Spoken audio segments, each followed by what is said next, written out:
500년 조선 왕조 역사상 즉위하자마자 조정 전체를 뒤흔들고 수많은 대신들을 공포에 떨게 한 단 한마디의 명제가 있었습니다. 1776년 3월 10일 경희궁 존영악에서 24세의 젊은 신왕이 왕좌에 올랐습니다. 그는 대신들을 매섭게 내려다보며 생생히 기록된 역사적인 일침을 던졌습니다. 아, 과인은 사도세자의 아들이다. 이 발언은 단순한 신분 선언이 아니었습니다. 그것은 조선 역사상 가장 위대한 개혁의 시작을 알리는 신호탄이자 동시에 가장 깊은 심리적 상처를 아는 군주의 위험천만한 여정을 예고하는 서막이었습니다. 친아버지가 친할아버지에 의해 뒤주에 갇혀 굶어 죽어가는 모습을 목격했던 10살 소녀는 어떻게 아버지를 죽인 원수들의 감시 속에서 살아남아 권력의 정점에 올랐으며 나아가 한나라의 운명을 바꿀 수 있었을까요? 정조의 이 선언이 가진 무게를 이해하기 위해서는 1762년 이모화변의 비극적 순간으로 시간을 돌려야 합니다. 그해 7월의 운명적인 날들을 매우 참담하고도 냉정하게 기록하고 있습니다. 정조의 아버지인 사도세자는 노론 세력과의 극심한 정치적 갈등, 그리고 영조의 지나치게 엄격한 훈육 속에서 극심한 정신적 공황 상태에 빠져 있었습니다. 무더위가 기승을 부리던 여름날, 영조는 전례 없는 잔혹한 명을 내렸습니다. 세자를 두꺼운 나무 뒤주에 가두라는 것이었습니다. 당시 겨우 10살이었던 세손산 정조의 휘은 할아버지 영조 앞에 엎드려 벼루에 머리를 찧어 피를 흘리며 아버지를 살려달라고 애원했습니다. 그러나 왕권은 냉혹했습니다. 뒤주 속에서 들려오는 아버지의 절박한 비명과 신음소리를 8일 밤낮 동안 들어야 했던, 그리고 마침내 그 소리가 완전히 멈추었을 때 어린 세손의 영혼은 완전히 찢겨 나갔습니다. 정조가 훗날 몸소 쓰기 시작한 일기 너머에 따르면 당시의 기억과 뒤주의 퀴퀴한 나무 냄새는 평생 동안 그를 괴롭힌 거대한 트라우마로 남았습니다. 사도세자가 세상을 떠난 후 영조는 세손의 왕위 계승 정통성을 보호한다는 명목의 법적인 조치를 취했습니다. 정조를 사도세자의 호적에서 지우고 일찍 요절한 효장세자의 양자로 입적시킨 것입니다. 이는 문서상으로 그리고 법적으로 정조가 사도를 아버지라 부를 수 없고 그의 죽음을 슬퍼해서도 안 되며 죄인으로 죽은 아버지를 타인처럼 여겨야 함을 의미했습니다. 이 참혹한 감정의 억압은 무려 14년 동안 지속되었습니다. 정조의 모든 일거수일투족은 아버지를 죽음으로 몰아넣었던 노론 세력에 의해 철저히 감시당했습니다.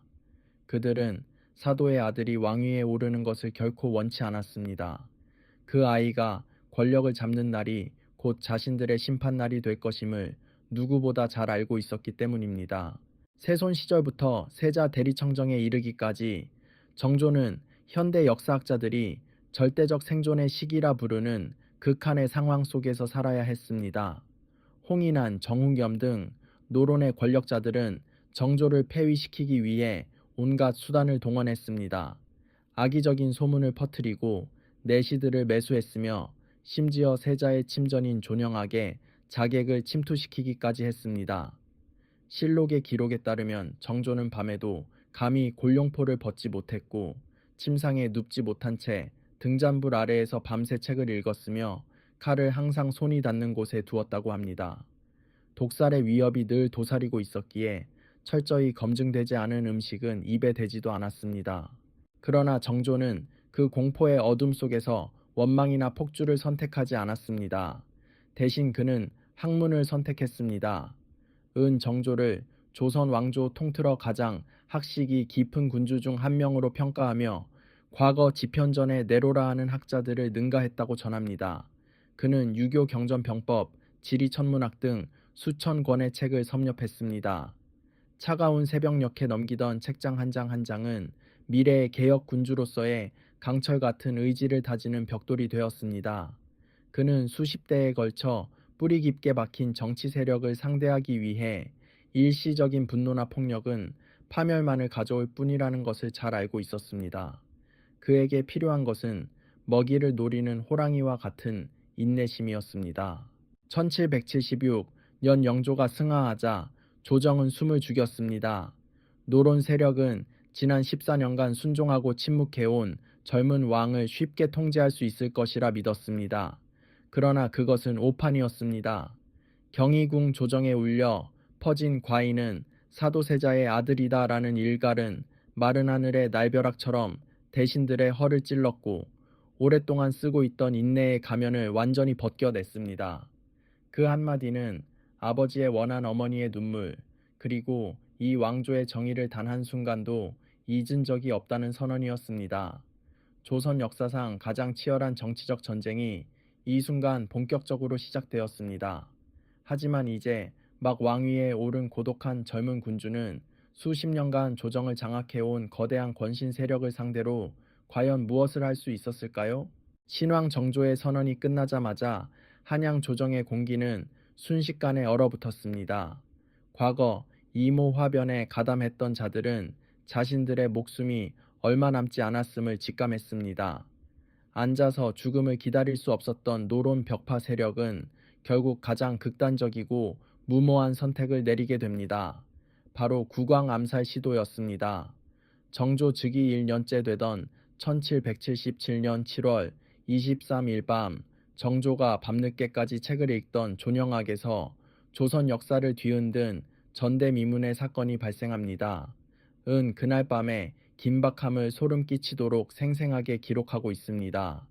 사방이 고요한 밤, 전각 기와를 밟는 정체 모를 발자국 소리가 들리고 모래와 기와 조각이 떨어지자 어전 시위들이 즉각 정각을 포위했습니다. 홍인한과 반역 세력이 보낸 자객들이 침전 지붕 위까지 침투하여 왕이 앉아 있는 곳과 불과 벽 한 장을 사이에 두고 잠입했던 것입니다.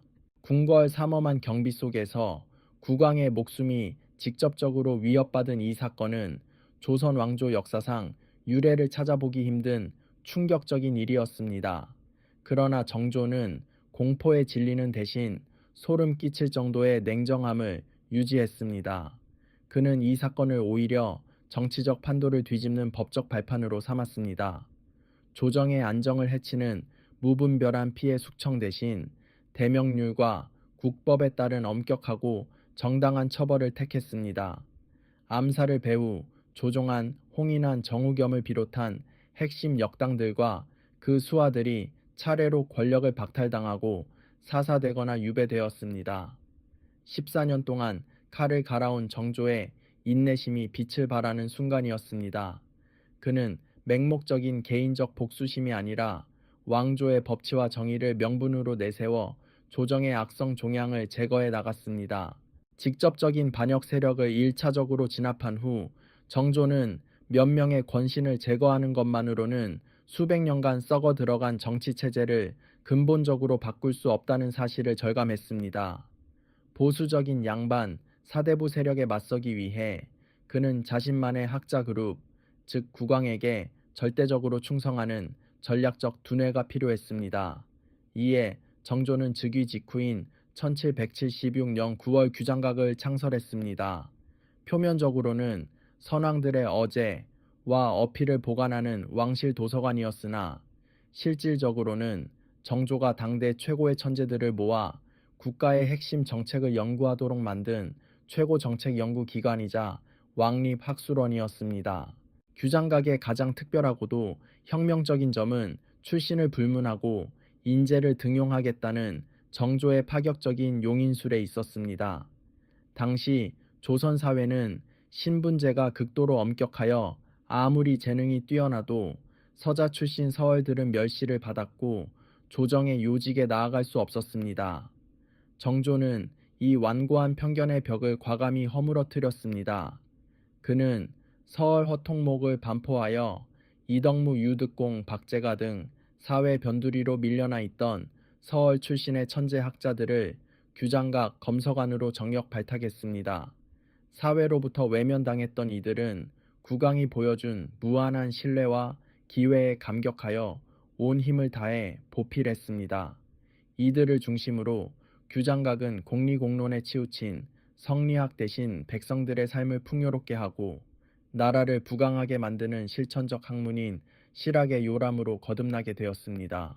이 젊은 학자들과 더불어 정조는 규장각을 통해 훗날 조선 실학의 거두가 되는 정약용이라는 불세출의 천재를 발견하고 키워냈습니다. 성군의 선진적인 개혁 사상과 실학자들의 천재적인 지혜가 결합하면서 조선 전역에는 전례 없는 강력한 개혁의 바람이 불기 시작했습니다. 세제 개혁, 상업 장려, 그리고 법률, 군사 문화에 이르는 방대한 국책 서적들의 편찬 작업이 쉴 새 없이 이어졌습니다. 그러나 규장각과 실학자들의 급격한 성장은 보수 노론 세력에게 커다란 위기감을 안겨주었습니다. 자신들의 기득권이 흔들린다고 느낀 그들은 어둠 속에서 다시 세력을 모으기 시작했습니다. 특히 정조의 젊은 계조모이자 노론의 강력한 배우였던 정순왕후의 영향력을 등에 업고 정조의 개혁 정책을 조직적으로 가로막으려 했습니다. 정조는 한양 조정의 노론의 독단적인 뿌리가 너무도 깊이 박혀 있으며 이곳의 정치적 공기가 숨 막힐 정도로 위험하다는 것을 잘 알고 있었습니다.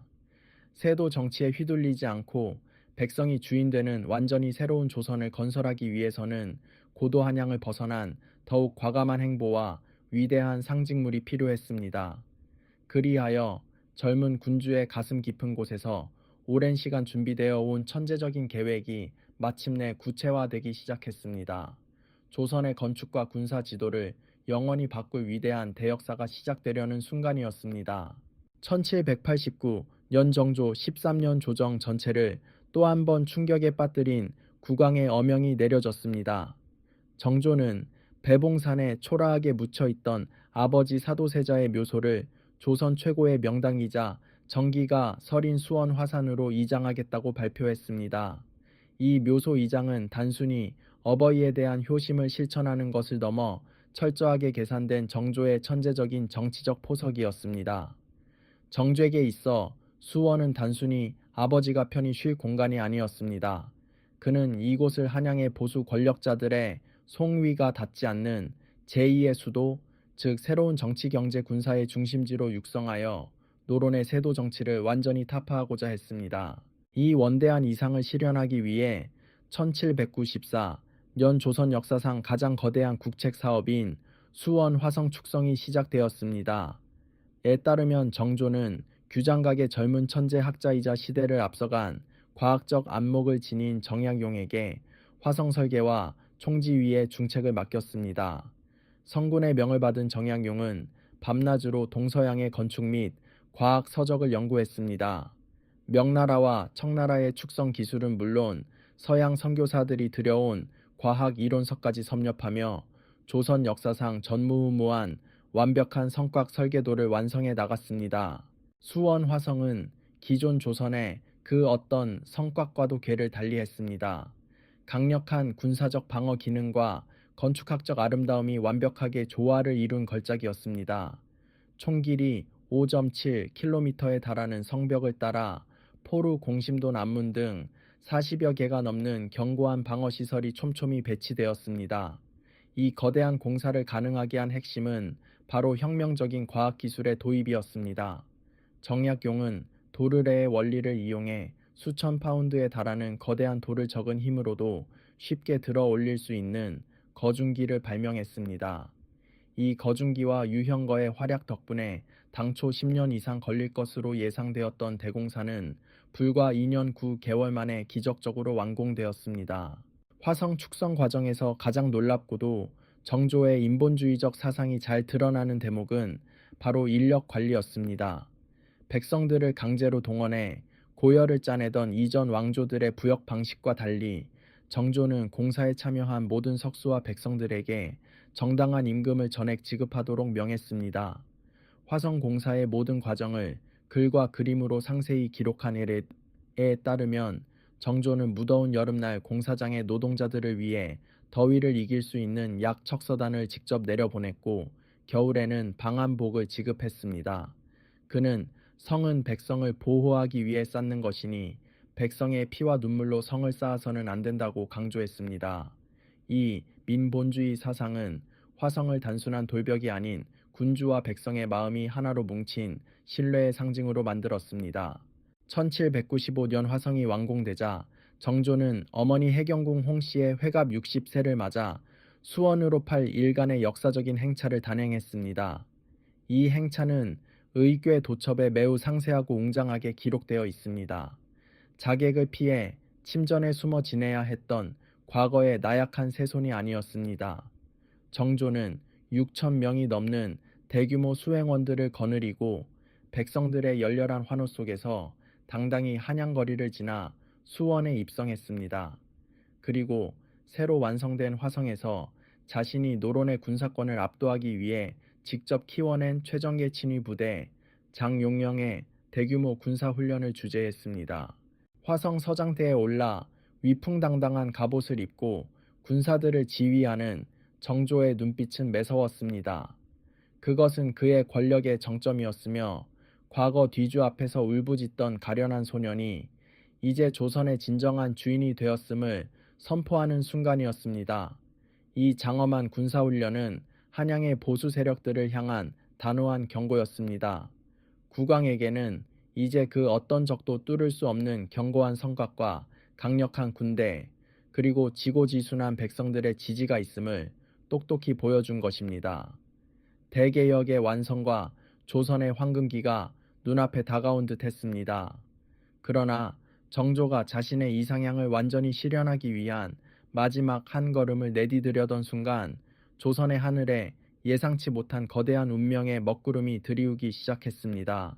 1800년 정조, 24년 정조는 그야말로 권력과 명성의 정점에 서 있었습니다.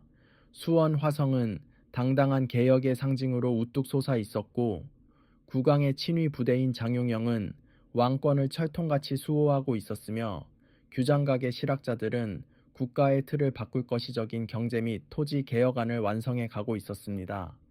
정조는 심지어 왕위를 세자 훗날 순조에게 물려주고 자신은 사도세자의 묘소가 있는 수원 화성으로 물러나 노후를 보내겠다는 원대한 은퇴 계획까지 세워두고 있었습니다. 조선 역사의 위대한 도약을 위한 모든 무대가 완성된 듯 했습니다. 그러나 가혹한 운명은 이 성군의 원대한 포부를 단숨에 꺾어버릴 거대한 비극을 준비하고 있었습니다. 1800년 여름 한양과 수원 일대에는 유례없는 극심한 폭염이 지속되었습니다. 이 시기 평소 강건했던 정조의 건강에 이상 징후가 급격히 나타나기 시작했습니다. 에에 따르면 6월 14일 국왕해 등 부위에 작은 종기 등창가 생겼다는 기록이 처음 등장합니다. 초기 내의원 의관들은 이를 단순한 여름철 더위와 과로로 인한 종기로 판단했습니다. 그러나 불과 며칠 사이에 종기는 가라앉기는커녕 주변으로 급격히 퍼져나갔고 심한 통증과 함께 연일 고열을 동반하며 건장했던 군주의 기력을 순식간에 앗아가 버렸습니다. 며칠 밤낮 동안 정조의 담궁은 짙은 탕약 냄새와 극도의 긴장감으로 가득 찼습니다. 은 당시 정조가 고열로 인해 혼미한 상태에서 내뱉은 말들과 의관들이 처방한 탕약의 종류를 냉정하리만치 상세히 기록하고 있습니다. 주목할 만한 점은 당시 국왕의 치료 과정에 정조의 개혁 정책을 전면 반대해왔던 노론 벽파의 거두이자 왕실의 최고 어른인 정순왕후 세력이 깊숙이 개입했다는 사실입니다. 노론 측 의관들은 국왕의 몸이 극도로 쇠약해진 상태임에도 불구하고 열을 내린다는 명목으로 강한 약재를 지속적으로 처방했습니다. 1800년 6월 28일 정조의 상태는 돌이킬 수 없을 정도로 악화되었습니다. 국왕의 의식은 가물거렸습니다.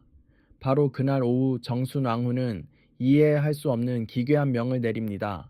자신이 직접 국왕을 간호하겠다며 침전에 있던 모든 궁녀와 내시, 심지어 내의원 의관들까지 전원 밖으로 물리친 것입니다. 조정의 공식 기록은 이 순간을 매우 모호하게 전하고 있습니다. 정순왕후가 침전 문을 열고 나와 국왕의 승하를 발표했고 대신들이 급히 들이닥쳤을 때 정조는 이미 숨을 거둔 상태였다는 것입니다. 향년 48세 조선의 위대한 개혁 군주가 남긴 마지막 한마디는 오직 화성 두 글자뿐이었습니다. 그곳은 그의 평생의 이상과 영혼이 깃든 장소였습니다.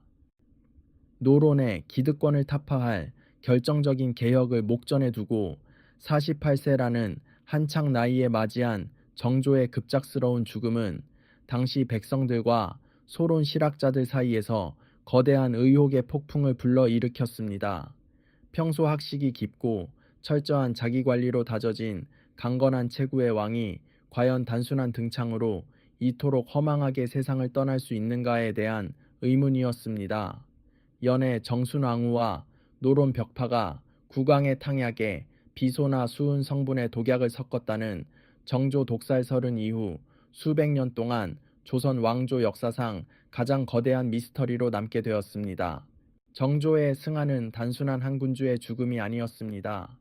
그것은 조선이라는 한 국가의 개혁의 맥박을 끊어버린 치명적인 비극이었습니다. 성군이 눈을 감자 왕위는 겨우 11세에 불과한 어린 아들 순조에게 넘어갔습니다. 조정의 대권은 즉각 수렴청정을 시작한 정순왕후와 노론 세력의 손아귀에 떨어졌습니다. 정조가 눈을 감기 전 가장 두려워했던 일들이 현실로 다가오고 있었습니다. 정조의 분거와 함께 조선의 황금기는 막을 내렸고 남겨진 개혁파 학자들과 백성들의 머리 위로 피비린내 나는 정치적 대보복에 어두운 밤이 드리워지기 시작했습니다. 정조가 눈을 감고 병마의 제가채 씻기도 전에 한양 조정에는 즉각 피비린내 나는 광풍이 휘몰아쳤습니다.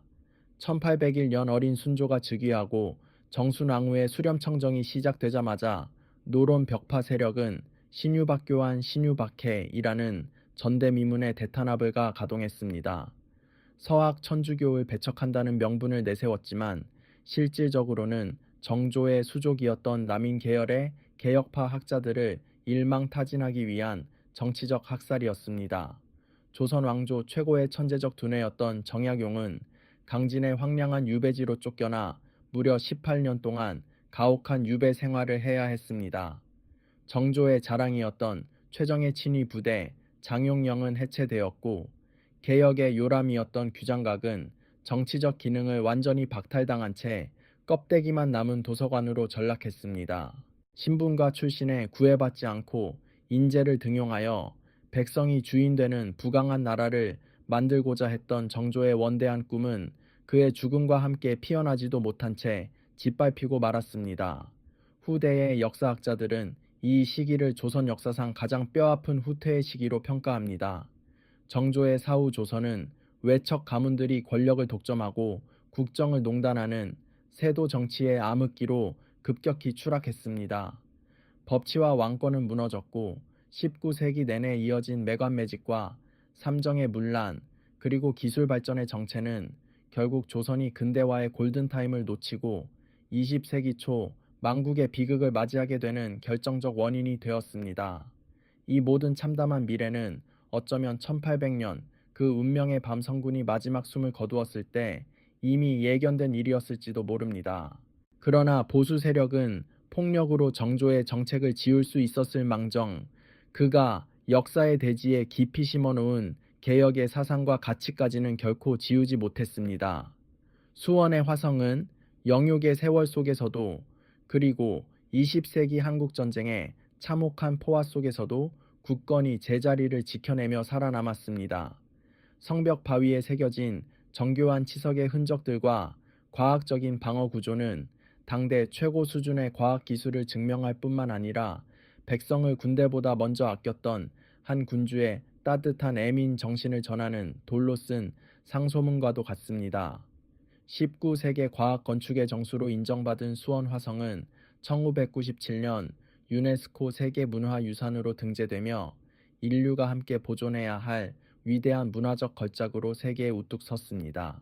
건축물이라는 눈에 보이는 유산 너머 정조가 남긴 가장 위대한 자산은 바로 불굴의 의지와 인본주의 정치라는 정신적 유산입니다.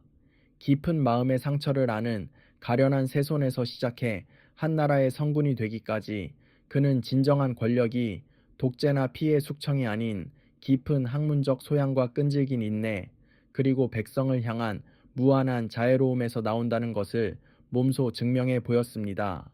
그가 생전에 전폭적으로 지원했던 실학자들의 학문적 성과와 개혁 사상은 훗날 조선의 근대화와 자주 독립을 부르짖던 성학자들에게 소중한 사상적 자양이 되었습니다.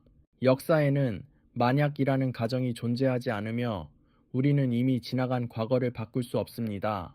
그러나 오늘날에도 붉은 노을이 은은하게 물드는 수원 화성의 성벽 아래 서서 이 장엄한 유산을 바라볼 때 우리는 아버지에 대한 지극한 효심과 나라에 대한 뜨거운 충심으로 가득했던 한 인간이자 군주였던 정조를 기억합니다. 정조는 비록 뜻을 다 펴지 못한 채 세상을 떠났지만 그가 지폈던 개혁의 불꽃과 자주 국방을 향한 열망은 오늘날을 살아가는 우리에게도 여전히 깊은 울림과 영감을 주고 있습니다. 과인은 사도세자의 아들이다라며 당당히 세상에 맞섰던 고독한 군주의 이야기는 500년 조선 왕조 역사상 가장 눈부시고도 인간적인 대서사시로 영원히 기억될 것입니다. 사도세자의 아들로 태어나 조선의 가장 찬란한 황금기를 이룩했던 정조의 비극적이면서도 위대한 삶이 여러분의 가슴에 깊은 울림을 주었다면 영상 좋아요와 구독 버튼을 눌러주시기 바랍니다. 여러분의 작은 관심은 100% 정사를 바탕으로 한 고품격 역사 다큐멘터리를 제작하는 데 가장 큰 힘이 됩니다. 오늘 영상을 마치며 여러분께 한 가지 질문을 던지고자 합니다. 만약 정조가 48세라는 한창 나이에 급서하지 않고 그의 개혁을 완성했다면 과연 조선의 운명은 어떻게 바뀌었을까요? 여러분의 소중한 생각을 댓글로 공유해 주시면 감사하겠습니다. 다음 다큐멘터리 예고입니다. 다음 편에서는 정조의 붕어 직후 개혁파 학자들을 피로 물들이고 천재학자 정약용의 가문을 파멸로 몰고 갔던 조선 역사상 가장 참혹한 대숙청 1802년 신유박해와 세도 정치의 서막에 대해 본격적으로 다루어 보겠습니다. 오늘도 끝까지 시청해 주셔서 감사합니다. 고맙습니다.